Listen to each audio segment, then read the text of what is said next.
Here is my first key point on the management of time. Either you run the day, or it runs you. That's fairly simply put, but it is so true. Everything in life is a lot like that. Emotions are a good example. Either you master them, or they will master you. Something is always going to master, and something is always going to serve, whether it's your emotions, your enterprise, or your project. Difficulty will serve or master. Fear, anxiety, inclinations, they all serve or master. We must learn to send our inclinations to school, to teach them how to behave, how best to serve, and to learn their true value. So that is key one. Get in charge. You be the master. It pays to take a look often and examine all the parts of your life and all the things that you are involved in and all the things that are affecting you so that you can get an intelligent answer to the question, who's in charge here? It's so easy when you get something started to unwittingly relinquish the reins of authority so that it begins to subtly but surely take over. Soon you become the servant. It dictates, it demands, and you respond. So let's turn this whole challenge around. You take over the reins of authority. You subtly but surely take charge. You dictate, you demand, and you will be delighted to see early signs of positive response from your enterprise, your business, and your life. The next time management essential is to learn to say no. I had some difficulty here. It is so easy to say yes to everything, trying to be a nice person, and then have to spend all that time trying to come up with excuses to get out of the obligation. It's one of the great time wasters. How much better to say, no, I don't think I can, but if that changes, I'll give you a call. And isn't it a better feeling to call someone with the good news, I can come, than with the bad news, guess what? I can't come. When in doubt, learn to say no. A friend of mine, Ron Reynolds, has a good saying, don't let your mouth overload your back. That's a great thought to keep in mind when scheduling your time. Here's the next tip. When you work, work, and when you play, play. For time efficiency, and for that good feeling that comes from doing something without any guilt feeling, don't mix the two. Many years ago, I used to say, I've got to get my family to the beach. I've been promising to take them to the beach. What are they going to think if I don't take them? Now guess where I am while I'm thinking about the beach. Right, at the office. Now I finally get my family to the beach, but at the beach I'm saying, I should be at the office. I have so much to do. Now I've messed up my beach time with the family by thinking about the office. So I learned this lesson. Make a play day and a work day a work day. Don't mix the two. Sure enough, if you say I'm going to take off at 3 o'clock and go play, guess what you are thinking about all morning? Taking off to go play. So don't play at work and don't work at play. It's a great rule to follow to ensure that your time is used more effectively. Now, I know all of this has to be modified to fit your particular situation. No one rule will apply to all, but keep the main thought in mind. Separate work and play. When I take a lecture tour to Spain or Africa or Australia, I make it a work trip. Every day is filled with lectures, speeches, and business conferences. Then I arrange a play trip, because when I play, I really want to play. A builder friend of mine now has the luxury of working a week and taking off a week. That's what he calls it, work a week, play a week. However, with weekends on either side of his play week, it's really 9 days. So he works 5 and takes off 9. That is luxury, right? However, the 5 days he works, he really works. Secretaries, accountants, architects, superintendents, long days around the clock, into the night. 5 heavy, full days. Then he's off to play. So when he works, he really works, so that he can save all the playtime for a longer stretch. Now, perhaps we can't all do that, but we can learn to practice the skill of separating work and play. The next time management essential is to analyze how you are. Then if the challenge calls for it, you must either change how you are or change your procedure. That is productivity waiting to make time pay. Self-analyzing. The first thing to analyze is your periods of greatest productivity throughout the day. If you are a morning person who wakes up early, ready to start the day, that is the best time to do your creative work. You can get more done when you're at your best. Some people are night people, fuzzy in the morning, late to get started, but alert and awake long into the evening. If that's the way you are, then this is the best time to pack in the activity and creativity. The key is to find your best time and use it to its fullest. Next, analyze your habits. If, for example, you're not good at keeping records, get someone to do it for you. If you have promised yourself that you're going to keep your records or balance your checkbook, and this has been going on for a few years, it looks like you aren't that kind of person. Nor are you likely to become that kind of person. You may say, no, I'm really going to do it this time. Hey, I would suggest that a few years is long enough. Don't promise yourself any more. Just say, maybe the smart thing to do is to get someone to do this and make me look good.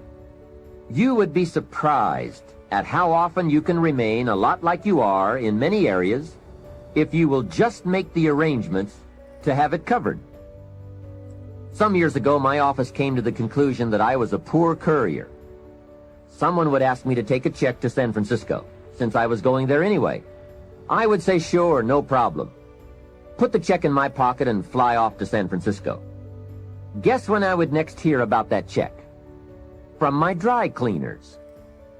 Next time someone says, this document has to go to New York, will you be sure to give it to them this time? I'd say, of course, you can count on me this time. I'm not flaky. So I put the document in my briefcase and head off for New York. Guess what? Right, it would still be in my briefcase when I got back to the office the following week. So there is a saying now in my office, don't give the chairman anything. He's good at some things, but he's a poor courier. Make other arrangements. And that is my point. There is nothing wrong with admitting that you just aren't going to do certain things as long as you are clever enough to make arrangements to have them done. It's much better than continually promising that you will when the chances are good that you won't. Next time management essential, the telephone. What an incredible instrument for business, social, and emergency situations. The job it can do for you is unbelievable. However, there are some tips for using the telephone so that it won't use you. Here's the first one. Before you make a call, make an agenda. An agenda is simply a list of the items you want to talk about, especially if it's a business call. It is one of the better habits to develop. Did you ever make a call and toward the end of the conversation say, let's see, there was something else I was going to talk to you about. I just can't think of it right now, but if I think of it later, I'll call you back. A great time waster. And for a business call, not very sophisticated on your part. Making an agenda before you make a call serves to keep your conversation on course, so that you cover the essentials without missing any of them. Also, it helps to keep the conversation on track and control the tendency to wander into non-essential chit-chat. It is also a money saver. The extra minutes saved by keeping to an agenda and a few pleasantries is major. I know. My business telephone bill just in California got up to $13,000 a month. And this was one of the problems. Doing business internationally, we have learned the incredible savings of both time and money by taking the time to write down an agenda before we begin to dial. And here's another benefit. If you have made an agenda, when it comes time to recall that conversation you had, you've now got the details in writing. When you say, John, how are you doing on those 4 things we talked about the other day? And John says, what 4 things? We didn't talk about that. You now have a written record to show that you did. Remember, people can talk you out of what's in your head, but it's hard to talk you out of what's in your book.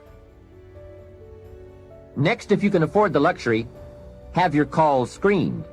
Then when you pick up the messages, you can decide who to call and when to call. And have the time to formulate the important information before you make the call. Now, this is a luxury, I will admit. It may be that you just have to answer the phone when the call comes in, but at least file this idea away for the future, when you might be able to use it. And one more, the telephone at home. Here you have to exercise great care to not let the telephone intrude. During social time with family or friends, my suggestion is that you shut the phone off. They have all those neat devices now, so you can. Put on the recorder to take messages or just pull the plug. Family is a high priority. Take care that valuable family time is not subject to frequent intrusions. If you set up this rule, you will not only have uninterrupted time with your family and friends, but also they will give you high marks for caring about them enough to make them a priority. Every situation calls for an evaluation of values. You've just got to weigh everything and make the necessary adjustments if you want to get full time and full value out of your life.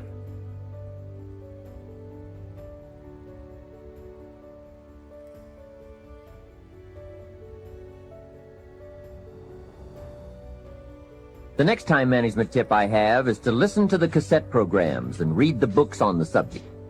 You can't possibly get all the ideas you'll need from any one cassette program or person. Remember, you have to go in search of the ideas. They don't just come by. Make a thorough investigation of the subject on your own. Sort out the ideas. Choose those that you think are most valid and put them to work in your life. Next point, be more alert and analyze all your procedures and tools. Old filing methods, old bookkeeping methods. Some things we do can become quickly outdated, especially these days. Check for all the new tools that can help you to use your time more efficiently. Dictating machines, tape recorders, answering devices, computers, calculators. There is just about every tool imaginable in today's marketplace. I now have a fabulous computer in my office that can do the most amazing things and save a great deal of time. I also have a portable computer typewriter that I can take on an airplane or in my motorhome. Then I merely transfer what I have typed onto special cassettes or send the information via telephone back to the main terminal. When I get home, all of my letters and scripts are typed and waiting for my signature or my attention. So take a look, do some research, do some shopping, find out. No telling how much you can improve your efficiency or multiply your skills by eliminating the barriers and the hindrances, so that you are now free to do all the creative things that make for fortune and lifestyle. Now here's an important time saver.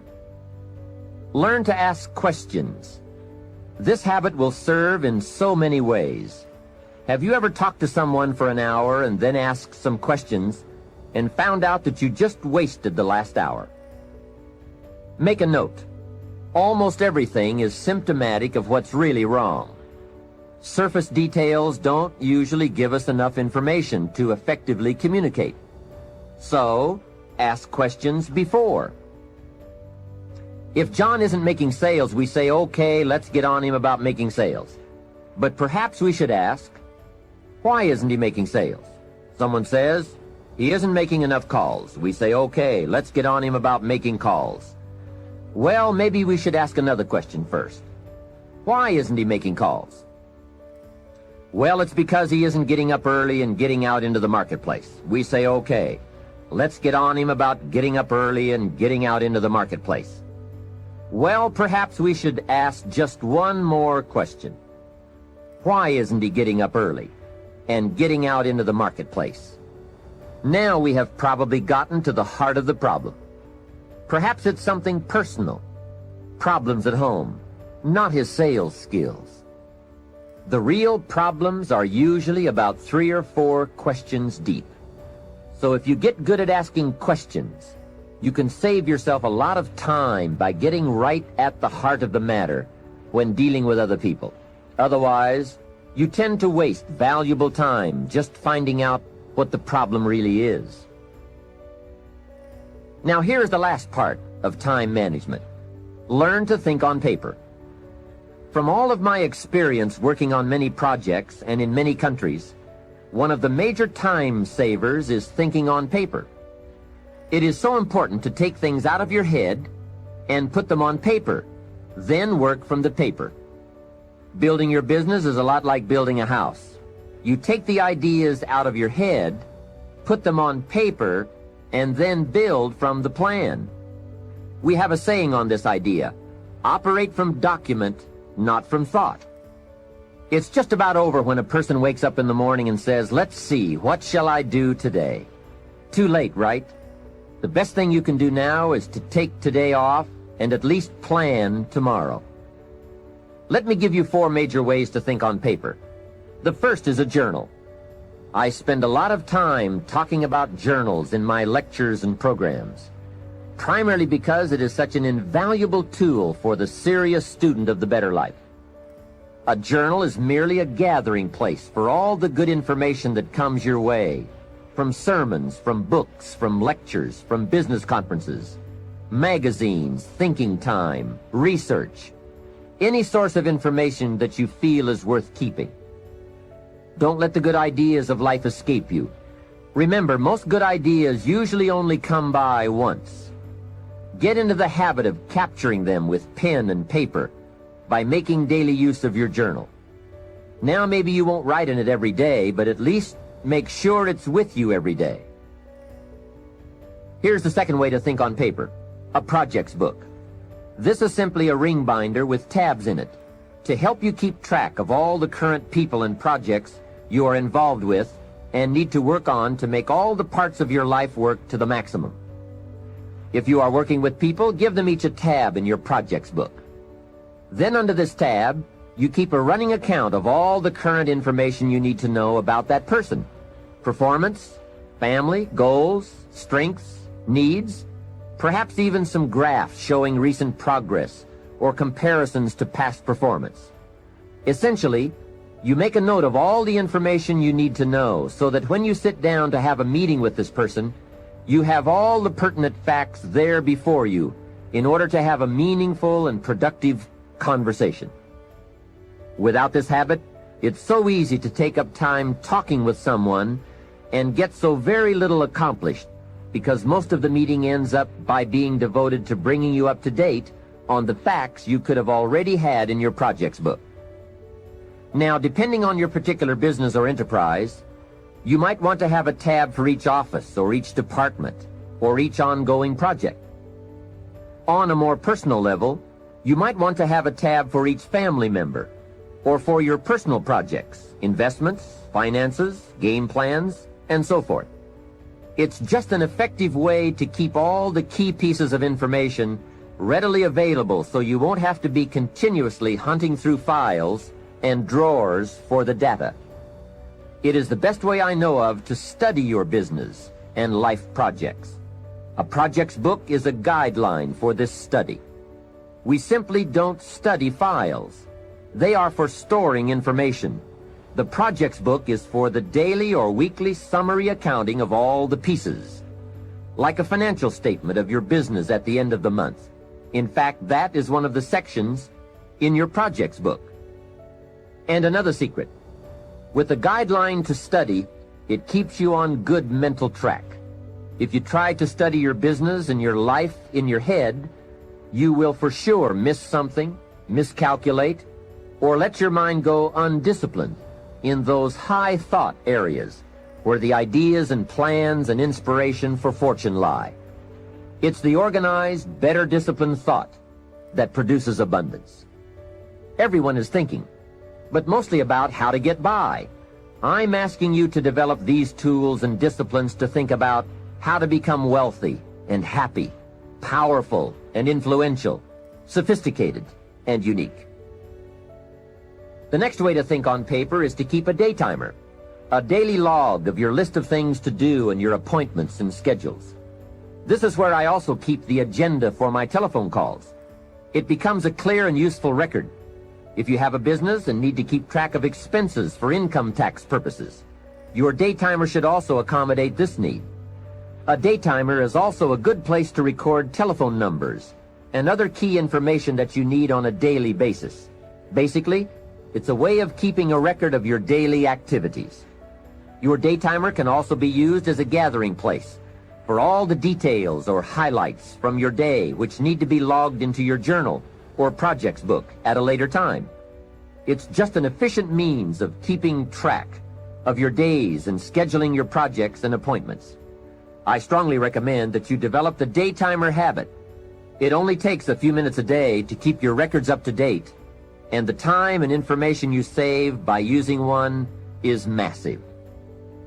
Now here's the fourth way to think on paper: the all-important game plan. A game plan can make all the difference in the world in how your months and years work out for you in terms of both accomplishment and satisfaction. Whether you do business at home, down the street, within the community, or around the world, game plans are essential for maximizing productivity. Here's a phrase worth remembering, and that is, don't start the day until you have it finished. That idea is worth the money. A plan before you start. A day is a major piece of the whole strategy of your wealth plan, your success plan. I know it is laborious, but it's labor and effort that pays in cash and accomplishment. And remember, value is on the other side of effort, not hope. Now, if you want to make a lot more progress and income, here's the key. Don't start the week until you have it finished. Of course, it is more challenging to finish a week than to finish a day, but the pay and the results are so exciting, you won't mind the challenge. And if you want to make a lot of money and big success, don't start the month until you have it finished. That one is a stretch, but high in reward. Now, if you want to start walking among the heavyweights, here's the key. Don't start the year until you have it finished. I don't want to kid you. This one is difficult. It's reserved for those few who do and become the superstars in accomplishment, enterprise, wealth, influence, and lifestyle. It's a high road of sophisticated disciplines, but I'm positive you will like the view and the taste and the company. A game plan is merely a spreadsheet for your activities. It can be a game plan for a day, a week, a month, a year, several months, or several years. And a game plan can be for a single project or for a variety of concurrent projects. Here's how it works. On a sheet of graph paper, you make vertical columns for the weeks or months that this plan is to cover. Then, on the left side of the paper, you make a heading called Activities. Under this heading, you list all of the activities to be performed within that time frame. Let's say that part of your business requires providing ongoing training programs for your employees. Under the column marked Activities, you merely list the various training programs you wish to conduct for the next 12 months. Then under the vertical columns for each month, you block off particular periods of time for these training classes. Game plans can be used to help you plan almost any aspect of your business or enterprise. They can also be used to help you organize all areas of your life, from investment plans to reading plans. Game plans are particularly useful when it comes to scheduling family time, vacations, special weekends and trips, and so forth. Everyone who is important to you wants to see where he or she is on your game plan, especially if your business often requires you to spend a lot of time away from home.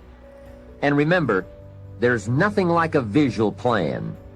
It's so much more effective to be able to show members of your family where they are on your game plan, as opposed to merely telling them in conversation. Now, a game plan can be as detailed as you wish. And please be forewarned now that you are probably going to tear up several before you get what you want. This is something you have to work with. Every game plan must be tailored to fit a particular need. The chart you use for your personal plans may not necessarily be suitable as a chart for your business plans. Here is another key benefit of using game plans. If you have your plan in your projects book or up on a wall somewhere, it serves as a constant reminder to get busy on all the activities you have scheduled. Or, If there are a lot of blank holes beside the activities you have listed, your plan reminds you to get busy scheduling them. Now you might well ask, doesn't a calendar do the same thing? Not really. Many of the events on your game plan will be on your calendar, but here are the major differences. First, the visual reminder of the spreadsheet and the list of activities on the left that have no corresponding time assigned to them on the right serve to remind you of what is not yet done. A calendar just won't give you that kind of information. And second, it is so important to take a look at 3 months, 6 months, 1 year at a time for highly effective planning. With a game plan, you can get a sense of the whole picture of the time frame and all of the important activities at one look. To effectively design something, you just have to have a picture of the whole finished project, complete, or as complete as possible. Game plans are both exciting and painful. Painful because of all the things you must get on with and plan, make up your mind about, or give serious thought to. And painful because they illustrate how far behind you are sometimes. But they are also very exciting, both because they help you to foresee how your life, your business, and your family are going to unfold over the coming months, and because they can help you get the job done. It's like looking at the artist's rendering of the finished project. It brings all kinds of feelings to the surface as we see it all take shape and unfold. And it also gives you that incredible feeling of being in charge. You have your life in hand and in order and well designed. Remember how valuable a day is. It is part of your whole life enterprise. A day is like a piece of the mosaic of your life. Fashion it wisely to the best of your genius. For as someone once said, at midnight, the winged messengers come and gather up all these pieces and take them off to wherever the mosaic is kept. And surely on occasion one messenger says to another, wait till you see this one. A well-fashioned day with a beginning and an end, a purpose and a content, a color and a character, a feel and a texture. This well-fashioned day takes its place among the many and becomes a valuable memory and treasure. An equity of experience and spirit and light. And remember, the genius to do all this lies within you. Never forget that. Some people say, if I was as smart as you are, make sure you make the correction in thinking to say, if I had developed as much of my smart as you have. That's it. We're all smart enough. We just have to develop